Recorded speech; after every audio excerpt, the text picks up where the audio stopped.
जो हम लोगों के प्रोग्राम्स चल रहे हैं हमारी वर्ल्ड हैप्पीनेस सोसाइटी में, हम विचारों की शक्ति डिस्कस करते हैं, हम आध्यात्मिक शक्ति डिस्कस करते हैं, हम स्वास्थ्य की शक्ति डिस्कस करते हैं। इनके कॉम्बिनेशन से व्यक्ति खुश होता है, उसका जीवन बढ़िया होता है। लेकिन साथ ही साथ हम अगर सड़क पे काम नहीं करेंगे तो we will be failing in our duties.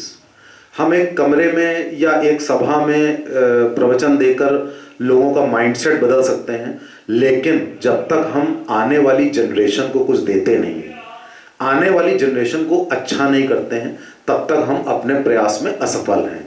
तो जो हमने प्रयास शुरू किया है अच्छे बच्चे बनो, जिसमें हमने ये बोला है कि हम हर स्कूल के जो गरीब बच्चे हैं उनमें रिफॉर्म्स लाएंगे, उनके परिवारों को ठीक करेंगे बच्चों के थ्रू।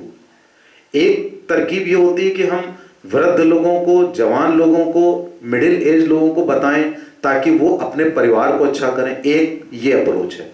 दूसरी अप्रोच है इंटरेस्टिंग, कि हम बच्चों को ठीक करें तो वो अपने परिवारों को ठीक करें। ऐसा क्यों हमने किया? क्योंकि हम बड़े कहीं ना कहीं असफल हुए हैं बच्चों को अच्छा बनाने में। जैसे कि हमारे भारत में 99% सरकारी कर्मचारी भ्रष्ट हैं, करप्ट हैं, नेता करप्ट हैं। जितने भी लोग हैं उनमें करप्शन भी है, बुरी आदतें भी हैं, बेईमानी भी है, लड़ाई झगड़ा भी है, दहेज प्रथा है, कन्या भ्रूण हत्या है, न जाने क्या क्या है। तो हम क्या करते हैं, हम सारी की सारी चीज ट्रांसमिट कर देते हैं अपने बच्चों को। मैंने तो ये तक देखा है कि middle class, respected middle class की लेडी अपने बच्चे को चोरी सिखा रही थी। मैंने ये देखा अपनी आंखों से। रिस्पेक्टेड मिडिल क्लास, बहुत अच्छा मिडिल क्लास। तो जब ये हमने फेल्योर देखा तो हमने सोचा कि हम बच्चों को रिफॉर्म करें।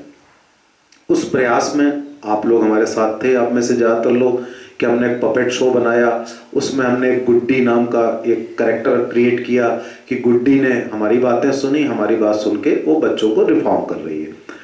आज जो हमारा देश है, हमारा देश बड़ी खराब स्थिति में है।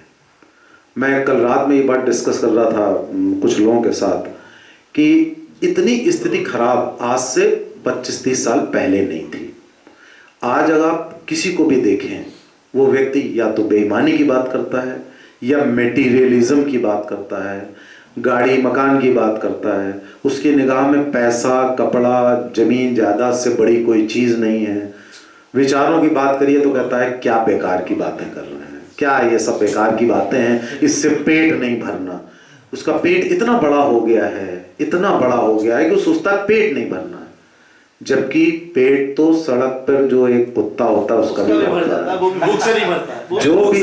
तो कोई भी व्यक्ति जिसको भगवान ने जन्म दिया है, ज्यादातर लोगों का किसी ना किसी तरीके से पेट तो भर ही जाता है। लेकिन जिसका पेट इतना बड़ा होता है कि वो भर ही नहीं सकता, वो हमेशा आपसे कहेगा कि साहब अरे इन विचारों से पेट तो भरता नहीं। तो हमारी सोसाइटी कहाँ जा रही है? हमारी सोसाइटी उस जगह जा रही है जहां पर मटेरियलिज्म एट इट्स पीक, इतनी पीक पे जा रही है कि हम कुछ और सोच नहीं पा रहे हैं, और उसी के कारण हम भ्रष्ट हो रहे हैं। करप्शन को एक मान्यता मिल गई है, न्यायपालिका में करप्शन है, हमारे लीडर्स में करप्शन है, और करप्शन इतना बढ़ गया है कि करप्शन केवल पैसे का ही करप्शन नहीं होता है। विचारधारा का जो भ्रष्टाचार है वो पैसे के भ्रष्टाचार से कहीं ज्यादा खराब है। आप घरों में देखिए, बड़े बूढ़े होते हैं, वो बड़े ईमानदार होते हैं कहीं कहीं गांव में, लेकिन विचारों से बड़े भ्रष्ट होते हैं। वो क्या करेंगे कि अपने ही बच्चों में भेद करते हैं, किसी बच्चे को कुछ करते हैं, किसी बच्चे को कुछ करते हैं। वो हो सकता है कि वो बड़े ईमानदार हो, वो बातें बड़ी बड़ी कर रहे हो, लेकिन उनका जो आचरण होता है उसमें भ्रष्टाचार होता है। तो हमारी कोशिश ये है कि हम सड़क पर कुछ इम्पैक्ट डालें। अगर हम इम्पैक्ट नहीं डालते हैं तो we will be failing in our duties. Impact डालने के कई तरीके होते हैं। एक तो तरीका ये है कि जो जना कर रहा है उसको आप कहो कि मत करो, तो वो कहता है कि भाई साहब आप ना करिए, आप बेवकूफ होंगे अगर आप नहीं करते हैं। भाई साहब कैसे? अभी मुझसे एक व्यक्ति ने कहा कि व्यक्ति जाना जाता है, डॉक्टर साहब, व्यक्ति जाना जाता है कि वो मरने के बाद क्या छोड़ के गया। अब आप ये विचारधारा सुनिए कि वो कितना जेवर छोड़ के गया, कितना पैसा छोड़ के गया, कितने मकान छोड़ के गया।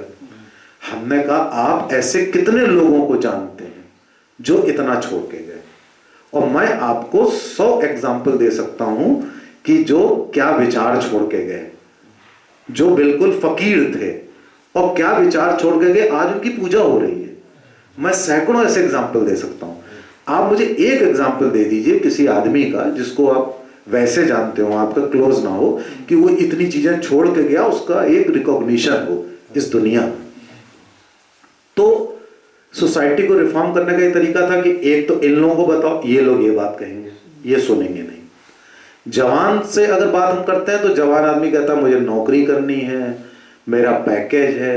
एक बहुत बड़ी प्रॉब्लम है जवानों के साथ, जो 20 या 18 से 28 के बीच की बात जो है, इस वर्ग के साथ एक बहुत बड़ी प्रॉब्लम है।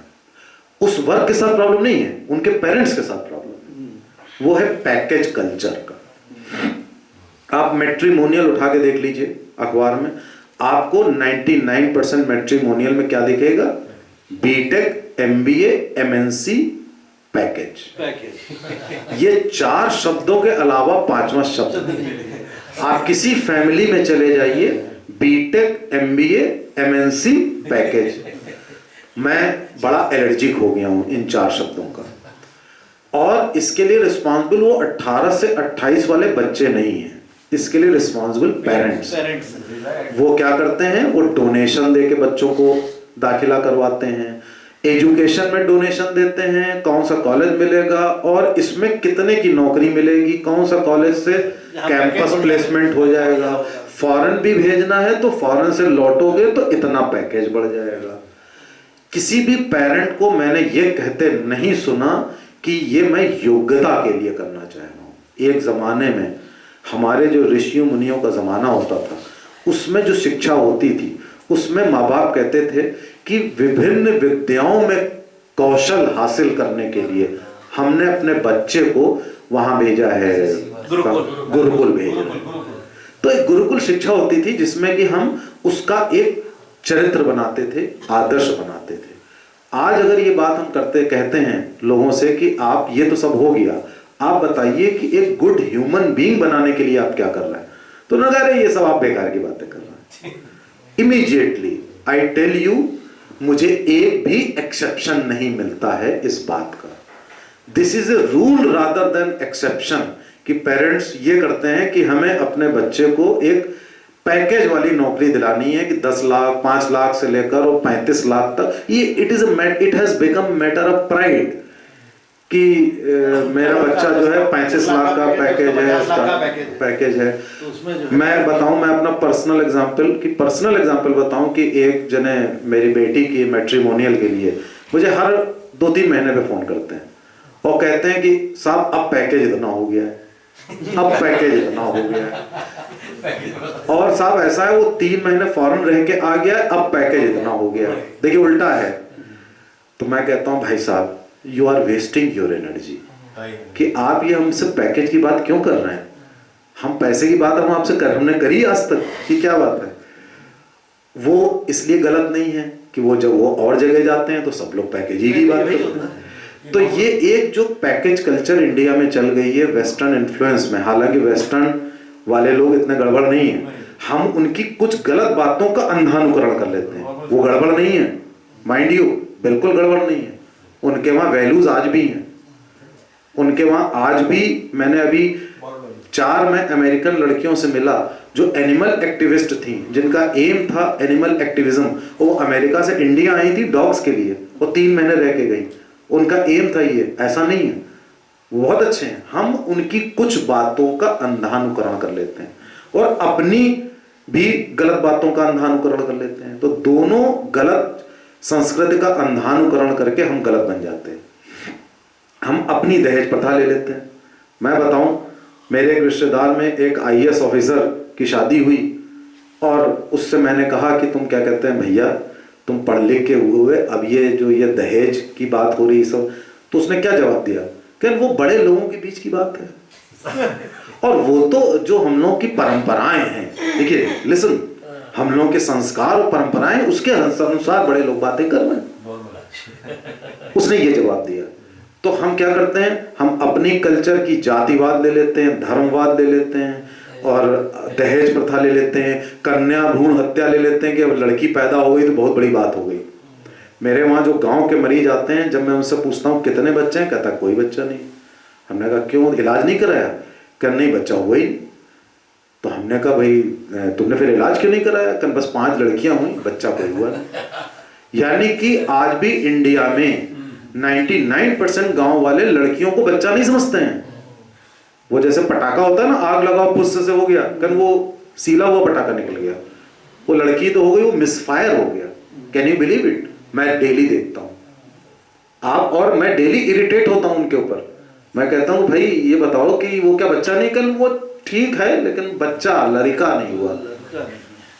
तो हम अपने कल्चर की सारी बुरी बातें ले लेते हैं। हम विदेशी कल्चर की क्या बात बुरी ले लेते हैं? उनकी ड्रेस, उनका ड्रग्स, उनकी ड्रिंक्स, उनकी डांस, वो सब ले लेते हैं। अब उनकी हमने एफिशिएंसी नहीं ली, टाइम मैनेजमेंट नहीं लिया, उनका ब्रेन नहीं लिया, उनकी इंडिविजुअलिज्म नहीं ली, उनकी हजारों अच्छी बातें हमने नहीं ली, और परफेक्शन है, ऑब्सेशन है, बहुत बढ़िया काम करते हैं, कुछ नहीं लिया हमने। टाइम मैनेजमेंट तो लिया ही नहीं, टाइम का कोई कंसेप्ट ही नहीं लिया। अपने वहां के अच्छे संस्कार थे, गुरुकुल वाली संस्कृति कि हम जो अपने वहां के भी अच्छे संस्कार थे वो हमने नहीं लिए, मानवता नहीं ली, कुछ नहीं लिया, अहिंसा नहीं ली, सत्य नहीं लिया, मानवता नहीं ली। सत्य और अहिंसा के लिए विदेशी आते हैं यहाँ सीखने के लिए, और यहाँ देखते हैं कि टोटली असत्य और टोटली हिंसा, बिना उसके कुछ चलना ही नहीं, तो कुछ करना ही नहीं है। तो वो जिस चीज के लिए आते हैं उनको यहाँ नहीं मिलता है, हम जिस चीज के लिए जाते हैं हमें नहीं मिलता है। तो हमारे लिए बड़ा इजी होता है कि हम उनकी गंदी बातों को ले लें, अपनी गंदी बातों को ले लें, अपनी गंदी बातों को संस्कार का नाम दे देते हैं और करके टोटली बुरे व्यक्ति बन जाते हैं। तो अब इसके लिए किया क्या जाए? अब ये डिस्कस कर देने से तो प्रॉब्लम सॉल्व होती नहीं। क्रिटिसाइज कर देने से, किसी से कहो कि ये क्या पैकेज कल्चर लगा रखा है, तो कहते हैं ये कोई पागल आदमी है। वो उल्टा आपको लेवल कर देते हैं कि ये पागल आदमी है, कि भाई साहब क्या बगैर पैसे की जिंदगी चलेगी? जब हम उनसे कहते हैं कि आपने अपने बच्चे को कुछ ह्यूमन वैल्यूज सिखाई, आपने काइंडनेस सिखाई, आपने प्रेम सिखाया, आपने ये सिखाया कि वो किस तरह से मानवता करके एक सद्गुणों का विकास करके कितना महान व्यक्ति बन सकता है, कि ये सब दिस इज ऑल बुलशिट वो कहते हैं। तो हम लोगों ने देखा कि जवान में ये प्रॉब्लम आ गई पैकेज कल्चर की। वृद्ध लोग इसलिए बदल नहीं सकते कि तब तक पेड़ इतना स्ट्रेट हो गया है कि उसको मोड़ ही नहीं सकते हो, मोड़ोगे टूट जाएगा। तो आप किस चीज को बदल सकते हो? छोटे छोटे पेड़ों को आप निकाल करके दूसरी जगह लगा सकते हो, उनको मोल्ड कर सकते हो, उनको कहीं पे ले जाओ, उस डायरेक्शन में बढ़ा सकते हो। इसलिए we are working on the children, और खास तौर से पुअर चिल्ड्रन जिनको दिशा नहीं मिलती, शिक्षा नहीं मिलती, और वो बड़े होके शिक्षा के अभाव में वो एंटी सोशल एलिमेंट बन जाते हैं, क्रिमिनल्स बन जाते हैं, जाने क्या क्या चीजें हो जाती हैं, और उसके बाद वो जेल में होते हैं। और एक करीब 5% लोग जो होते हैं वो सब इसी बैकग्राउंड के होते हैं। इसलिए हमारी कोशिश है कि हम बच्चों को थोड़ा भी काम कर लिए, थोड़ा भी काम 2-4 शहरों में भी कर लिए, एक राज्य में कर लिए तो बहुत काम है। अगर हमने 1000 बच्चों को भी बदल दिया टारगेट में तो भी बहुत है, अगर वो संदेश और लोगों ने नोटिस कर लिया तो भी बहुत है।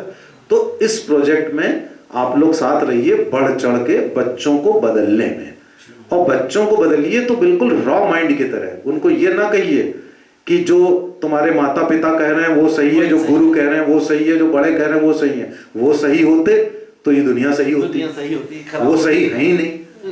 अभी आपने एक देखा होगा, आपने भेजा था, किसने भेजा था उस पे फेसबुक पे, कि टीचरों का इंटरव्यू लिया गया।